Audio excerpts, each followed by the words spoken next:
ഈശോ മിശിഹായ്ക്ക് സ്തുതിയായിരിക്കട്ടെ. ഈ വീഡിയോയിൽ 1 സാമുവേൽ ആമുഖത്തിൽ നിന്നും 1-ാം അധ്യായത്തിൽ നിന്നുമുള്ള 75 ചോദ്യോത്തരങ്ങളാണ് അവതരിപ്പിക്കുന്നത്. ചോദ്യോത്തരങ്ങളിലേക്ക് കടക്കാം. ചോദ്യം 1. അവസാനത്തെ ന്യായാധിപൻ ആരായിരുന്നു? ഉത്തരം സാമുവേൽ. ചോദ്യം 2. സാമുവേലിൻ്റെ പേരിലുള്ള 2 പുസ്തകങ്ങളുടെ ഉള്ളടക്കം ആരുടെ കാലം മുതൽ ആരുടെ ഭരണത്തിൻ്റെ അവസാനം വരെയുള്ള ചരിത്രമാണ് വിവരിക്കുന്നത്? ഉത്തരം സാമുവേൽ മുതൽ ദാവീദ് വരെ. ചോദ്യം 3. 1-2 സാമുവേൽ, 1-2 രാജാക്കന്മാർ എന്നീ പുസ്തകങ്ങൾ എന്ത് പേരിലാണ് ഗ്രീക്ക് പരിഭാഷയിൽ പ്രത്യക്ഷപ്പെടുന്നത്? ഉത്തരം 1-4 രാജാക്കന്മാർ. ചോദ്യം 4. ഏത് കാലഘട്ടത്തിലാണ് ഇസ്രായേലിന് ഫിലിസ്ത്യരുടെ ഭീഷണി വർദ്ധിച്ചത്?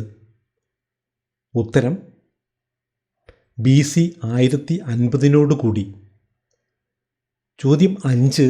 മറ്റു ജനതകളുടേതുപോലെ ഒരു രാജാവുണ്ടായാൽ തങ്ങൾക്ക് എന്ത് ലഭിക്കുമെന്നാണ് ഇസ്രായേൽ ജനം പ്രതീക്ഷിച്ചത്? ഉത്തരം സമാധാനവും ഐശ്വര്യവും. ചോദ്യം 6. ആരുടെ നേതൃത്വമാണ് ഇസ്രായേൽ ജനത്തിന് സ്വീകാര്യമാകാതിരുന്നത്? ഉത്തരം സാമുവേലിൻ്റെ പുത്രന്മാരുടെ. ചോദ്യം 7. സാമുവേലിൻ്റെ പുത്രന്മാരുടെ നേതൃത്വം സ്വീകാര്യമാകാതിരുന്ന ഇസ്രായേൽ ജനം എന്തിനു വേണ്ടിയാണ് ശഠിച്ചത്? ഉത്തരം തങ്ങൾക്കൊരു രാജാവ് വേണമെന്ന്. ചോദ്യം 8. കർത്താവല്ലാതെ മറ്റൊരു രാജാവ് ആവശ്യമില്ല എന്ന അഭിപ്രായമുണ്ടായിരുന്ന വ്യക്തി ആരാണ്? ഉത്തരം സാമുവേൽ. ചോദ്യം 9. ഇസ്രായേൽ ജനത്തിൻ്റെ നിർബന്ധത്തിന് വഴങ്ങി സാമുവേൽ ആരെയാണ് രാജാവായി അഭിഷേകം ചെയ്തത്? ഉത്തരം സാവൂളിനെ. ചോദ്യം 10. ഫിലിസ്ത്യർക്കെതിരെയുള്ള യുദ്ധങ്ങളിൽ വിജയം വരിച്ചെങ്കിലും എപ്രകാരം പ്രവർത്തിച്ചതുകൊണ്ടാണ് സാവൂൾ തിരസ്കൃതനായത്? ഉത്തരം ദൈവഹിതത്തിനു വിരുദ്ധമായി. ചോദ്യം 11. സാവൂളിനു പകരം അദ്ദേഹം അറിയാതെ സാമുവേൽ അഭിഷേകം ചെയ്തത് ആരെയാണ്? ഉത്തരം ജെസ്സയുടെ പുത്രനായ ദാവീദിനെ. ചോദ്യം 12. ഫിലിസ്ത്യരുമായുള്ള യുദ്ധത്തിൽ മുറിവേറ്റ സാവൂൾ മരിച്ചത് എങ്ങനെയാണ്? ഉത്തരം സ്വന്തം വാളിൽ വീണ്. ചോദ്യം 13. ദാവീദ് എവിടെ വെച്ചാണ് പരസ്യമായി അഭിഷിക്തനായത്? ഉത്തരം ഹെബ്രോണിൽ വച്ച്. ചോദ്യം 14. ദാവീദ് എത്ര വർഷം ഹെബ്രോൺ ആസ്ഥാനമായി ഭരണം നടത്തി? ഉത്തരം 7. ചോദ്യം 15. ദാവീദ് ഹെബ്രോണിൽ നിന്ന് തലസ്ഥാനം എവിടേക്കാണ് മാറ്റിയത്? ഉത്തരം ജെറുസലേമിലേക്ക്. ചോദ്യം 16. ആകെ എത്ര വർഷമാണ് ദാവീദിൻ്റെ ഭരണകാലം? ഉത്തരം 40. ചോദ്യം 17. ദാവീദിൻ്റെ ഭരണകാലഘട്ടം ഏതാണ്? ഉത്തരം BC 1010 മുതൽ 970 വരെ. ചോദ്യം 18. ദാവീദിൻ്റെ സിംഹാസനം തട്ടിയെടുക്കാൻ ശ്രമിച്ചവർ ആരൊക്കെയായിരുന്നു? ഉത്തരം സാവൂളിൻ്റെ മകൻ ഇഷ്ബാലും സ്വന്തം മകൻ അബ്സലോമും. ചോദ്യം 19. ബാഹ്യശത്രുക്കളായ ആരെയെല്ലാം തോൽപ്പിച്ചാണ് ദാവീദ് രാജ്യത്ത് സമാധാനം സ്ഥാപിച്ചത്? ഉത്തരം ഫിലിസ്ത്യർ, അമലേക്യർ, മൊവാബ്യർ, എദോമ്യർ. ചോദ്യം 20. ഏതു പശ്ചാത്തലത്തിലാണ് ദാവീദ് കർത്താവിന് ഒരാലയം പണിയാൻ ആഗ്രഹിച്ചത്? ഉത്തരം ഐശ്വര്യം കൈവന്നപ്പോൾ. ചോദ്യം 21. കർത്താവിന് ഒരു ആലയം പണിയാനുള്ള ദാവീദിൻ്റെ ആഗ്രഹം ആര് വഴിയാണ് കർത്താവ് വിലക്കിയത്? ഉത്തരം നാഥാൻ പ്രവാചകൻ വഴി. ചോദ്യം 22. ദാവീദിൻ്റെ സിംഹാസനത്തിൻ്റെ പ്രത്യേകത എന്തെന്നാണ് നാഥാൻ വഴി കർത്താവ് നൽകിയ വാഗ്ദാനം? ഉത്തരം എന്നേക്കും നിലനിൽക്കും എന്ന്. ചോദ്യം 23. ദാവീദിൻ്റെ സിംഹാസനം എന്നേക്കും നിലനിൽക്കുമെന്ന വാഗ്ദാനം ആര് ദാവീദിൻ്റെ പുത്രൻ ആയിരിക്കുമെന്ന വിശ്വാസത്തിൻ്റെ ഉറവിടമാണ്? ഉത്തരം വരാനിരിക്കുന്ന രക്ഷകൻ. ചോദ്യം 24. തെറ്റ് മനസ്സിലാക്കിയ ദാവീദ് ഉള്ളുരുകി അനുതപിച്ചത് രേഖപ്പെടുത്തിയിരിക്കുന്ന ബൈബിൾ ഭാഗം ഏതാണ്? ഉത്തരം സങ്കീർത്തനങ്ങൾ 51-ാം അധ്യായം. ചോദ്യം 25. സോളമൻ്റെ മാതാവ് ആരാണ്? ഉത്തരം ബത്ശബ. ചോദ്യം 26.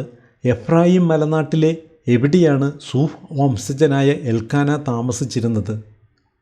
ഉത്തരം റാമാതൈമിൽ. ചോദ്യം 27. എൽക്കാനയുടെ വംശാവലി എപ്രകാരമാണ്? എൽക്കാനയുടെ പിതാവ് യെറോഹാം, യെറോഹാമിൻ്റെ പിതാവ് എലിഹു, എലിഹുവിൻ്റെ പിതാവ് തോഹു, തോഹുവിൻ്റെ പിതാവ് സൂഫ്. ചോദ്യം 28. എൽക്കാനയുടെ പിതാവ് ആരായിരുന്നു? ഉത്തരം യെറോഹാം. ചോദ്യം 29. എൽക്കാനയുടെ ഭാര്യമാർ ആരെല്ലാം? ഉത്തരം ഹന്നായും പെനീന്നായും. ചോദ്യം 30. എൽക്കാന ആരെ ആരാധിക്കാനും അവിടത്തേക്ക് ബലിയർപ്പിക്കാനുമായാണ് വർഷം തോറും തൻ്റെ പട്ടണത്തിൽ നിന്ന് ഷീലോയിലേക്ക് പോയിരുന്നത്? ഉത്തരം സൈന്യങ്ങളുടെ കർത്താവിനെ. ചോദ്യം 31. ഏലിയുടെ പുത്രന്മാർ ആരെല്ലാം? ഉത്തരം ഹോഫ്നിയും ഫിനഹാസും. ചോദ്യം 32. ഏലിയുടെ പുത്രന്മാരായ ഹോഫ്നിയും ഫിനഹാസും ഷീലോയിലെ ആരായിരുന്നു? ഉത്തരം കർത്താവിൻ്റെ പുരോഹിതന്മാർ. ചോദ്യം 33. എൽക്കാന ഭാര്യ പെനീന്നായ്ക്കും അവളുടെ പുത്രന്മാർക്കും പുത്രിമാർക്കും ഓഹരി കൊടുത്തിരുന്നത് എന്നാണ്? ഉത്തരം ബലിയർപ്പിക്കുന്ന ദിവസം. ചോദ്യം 34. കർത്താവ് ആരെയാണ് വന്ധ്യയാക്കിയിരുന്നത്? ഉത്തരം ഹന്നായെ.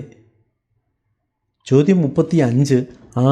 ആരെ കൂടുതൽ സ്നേഹിച്ചിരുന്നു എന്നാണ് 1 സാമുവേൽ 1:5 പറയുന്നത്? ഉത്തരം എൽക്കാന ഹന്നായെ. ചോദ്യം 36 പൂരിപ്പിക്കുക. വന്ധ്യത നിമിത്തം അവളുടെ ഡാഷ് അവളെ വേദനിപ്പിച്ചിരുന്നു. ഉത്തരം സപത്നി. ചോദ്യം 37 ആണ്ടുതോറും കർത്താവിൻ്റെ ഭവനത്തിലേക്ക് പോയിരുന്നപ്പോഴൊക്കെ പെനീന്ന ഹന്നായെ എന്തു ചെയ്തിരുന്നു? ഉത്തരം പ്രകോപിപ്പിച്ചിരുന്നു. ചോദ്യം 38 1 സാമുവേൽ 1:7 ഹന്ന ചെയ്തിരുന്ന 2 കാര്യങ്ങളെക്കുറിച്ച് പ്രതിപാദിക്കുന്നുണ്ട്. ഇതിൽ ആദ്യത്തേത് എന്ത്? ഉത്തരം കരയുക. ചോദ്യം 39 1 സാമുവേൽ 1:8 എൽക്കാന ഹന്നായോട് എത്ര ചോദ്യങ്ങൾ ചോദിക്കുന്നുണ്ട്? ഉത്തരം 3. ചോദ്യം 40 ഹന്ന എഴുന്നേറ്റ് കർത്താവിൻ്റെ സന്നിധിയിൽ ചെന്നപ്പോൾ ദേവാലയത്തിൻ്റെ വാതിൽപ്പടിക്ക് സമീപം ഒരു പീഠത്തിൽ ഇരിക്കുകയായിരുന്ന വ്യക്തി ആരായിരുന്നു? ഉത്തരം പുരോഹിതനായ ഏലി. ചോദ്യം 41 ഹന്ന എപ്രകാരമാണ് കർത്താവിനോട് പ്രാർത്ഥിച്ചത് എന്നാണ് 1 സാമുവേൽ 1:10 പറയുന്നത്? ഉത്തരം ഹൃദയം നൊന്ത് കരഞ്ഞ്. ചോദ്യം 42 ഹന്ന കർത്താവിനോട് ഹൃദയം നൊന്ത് കരഞ്ഞ് പ്രാർത്ഥിച്ചത് എത്ര കാര്യങ്ങളാണ്? ഉത്തരം 4. ചോദ്യം 43. ഹന്ന ദൈവസന്നിധിയിൽ പ്രാർത്ഥിച്ചുകൊണ്ടിരിക്കവേ അവളെ ശ്രദ്ധിച്ചുകൊണ്ടിരുന്നത് ആരാണ്? ഉത്തരം ഏലി. ചോദ്യം 44. ഹന്നായുടെ പ്രാർത്ഥന ശ്രദ്ധിച്ച ഏലിക്ക് അവളെക്കുറിച്ച് എന്താണ് തോന്നിയത്? ഉത്തരം അവൾ മദ്യപിച്ചിട്ടുണ്ടെന്ന്. ചോദ്യം 45. ആര് ആരോട് പറഞ്ഞു? എത്ര നേരം നീ ഉന്മത്തയായിരിക്കും? നിന്റെ ലഹരി അവസാനിപ്പിക്കുക. ഉത്തരം ഏലി ഹന്നായോട്.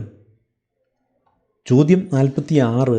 വളരെയേറെ എന്ത് അനുഭവിക്കുന്നവളാണ് താൻ എന്നാണ് ഹന്ന ഏലിയോട് പറയുന്നത്? ഉത്തരം മനോവേദന. ചോദ്യം 47. താൻ എന്തു കഴിച്ചിട്ടില്ല എന്നാണ് 1 സാമുവേൽ 1:15 ഹന്ന ഏലിയോട് പറയുന്നത്? ഉത്തരം വീഞ്ഞോ ലഹരി പാനീയമോ.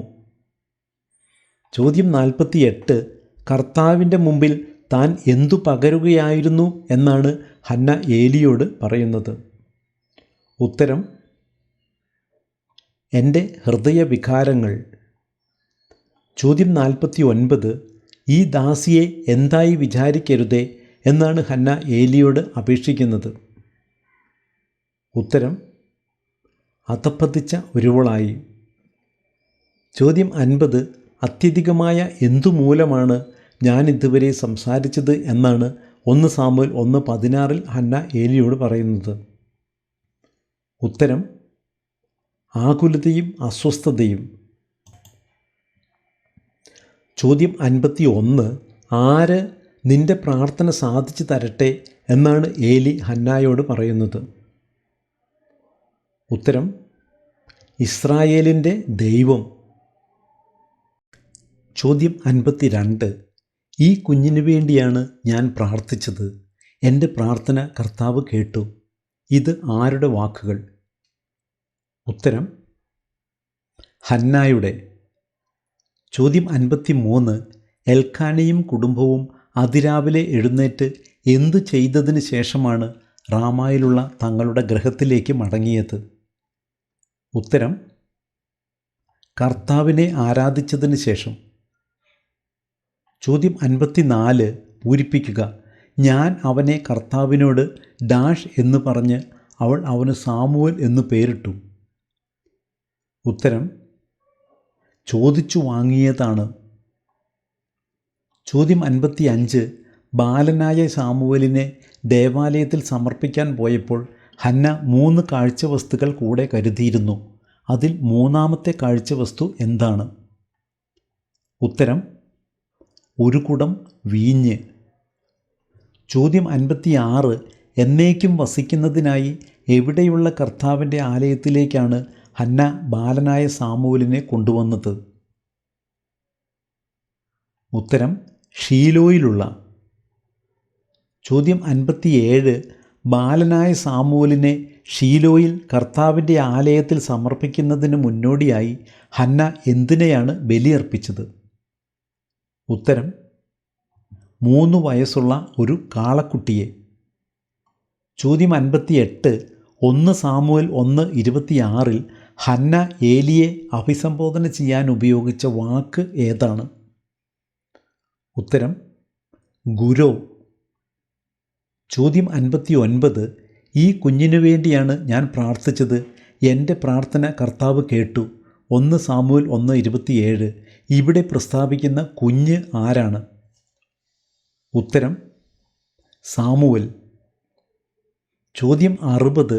1 സാമുവേൽ 1-ാം അധ്യായത്തിലെ അവസാന വാക്യം എന്താണ്?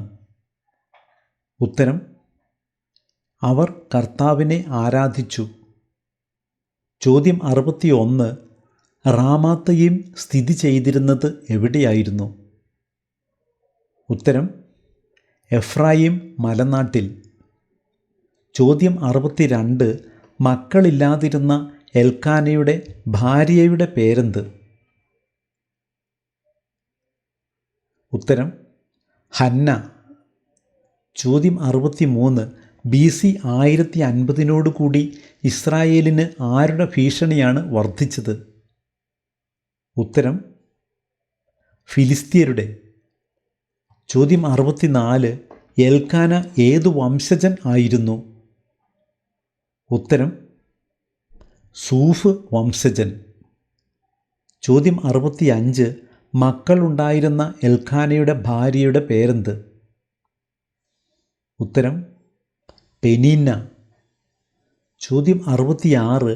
ബലി അർപ്പിക്കുന്ന ദിവസം എൽക്കാന ഭാര്യ പെനീന്നായ്ക്കും അവളുടെ പുത്രന്മാർക്കും പുത്രിമാർക്കും എന്തു കൊടുത്തിരുന്നു? ഉത്തരം ഓഹരി. ചോദ്യം 67. 1 സാമുവേൽ 1:7 ഹന്ന ചെയ്തിരുന്ന 2 കാര്യങ്ങളെക്കുറിച്ച് പ്രതിപാദിക്കുന്നുണ്ട്. ഇതിൽ രണ്ടാമത്തേത് എന്ത്? ഉത്തരം ഭക്ഷണം കഴിക്കാതിരിക്കുക. ചോദ്യം 68. 1 സാമുവേൽ 1:8 എൽക്കാന ഹന്നായോട് ഞാൻ നിനക്ക് ആരിലും ഉപരിയല്ലേ എന്നാണ് ചോദിക്കുന്നത്? ഉത്തരം 10 പുത്രന്മാരിലും. ചോദ്യം 69. ഷീലോയിൽ വെച്ച് ഹന്ന എന്തു ചെയ്തതിന് ശേഷമാണ് എഴുന്നേറ്റ് കർത്താവിൻ്റെ സന്നിധിയിൽ ചെന്നത്? ഉത്തരം ഭക്ഷിക്കുകയും പാനം ചെയ്യുകയും. ചോദ്യം 70. ഹന്ന എപ്രകാരമാണ് കർത്താവിനോട് പ്രാർത്ഥിച്ചത് എന്നാണ് 1 സാമുവേൽ 1:10 പറയുന്നത്? ഉത്തരം ഹൃദയം നൊന്ത് കരഞ്ഞ്. ചോദ്യം 71. ഹന്ന കർത്താവിൻ്റെ സന്നിധിയിൽ ഉണർത്തിക്കുന്ന 4 കാര്യങ്ങളിൽ രണ്ടാമത്തേത് ഏത്? ഉത്തരം അങ്ങയുടെ ദാസിയെ വിസ്മരിക്കരുതേ. ചോദ്യം 72. അധ്യായവും വാക്യവും ഏത്? വന്ധ്യത നിമിത്തം അവളുടെ സപത്നി അവളെ വേദനിപ്പിച്ചിരുന്നു. ഉത്തരം 1 സാമുവേൽ 1:6. ചോദ്യം 73. സാമുവേൽ എന്ന വാക്കിൻ്റെ അർത്ഥം എന്ത്? ഉത്തരം കർത്താവിനോട് ചോദിച്ചു വാങ്ങിയവൻ. ചോദ്യം 74. എലൂഹുവിൻ്റെ പിതാവ് ആരായിരുന്നു? ഉത്തരം തോഹു. ചോദ്യം 75. അധ്യായവും വാക്യവും ഏത്? അവർ കാളക്കുട്ടിയെ ബലിയർപ്പിച്ചു, അനന്തരം ശിശുവിനെ ഏലിയുടെ അടുക്കൽ കൊണ്ടുവന്നു. ഉത്തരം 1 സാമുവേൽ 1:25. ഇതോടെ ഈ സെറ്റിലെ ചോദ്യങ്ങൾ അവസാനിക്കുകയാണ്. So thanks for watching. കർത്താവായ യേശുവിൻ്റെ കൃപ നാം ഓരോരുത്തരോടും കൂടി ഉണ്ടായിരിക്കട്ടെ. ആമേൻ.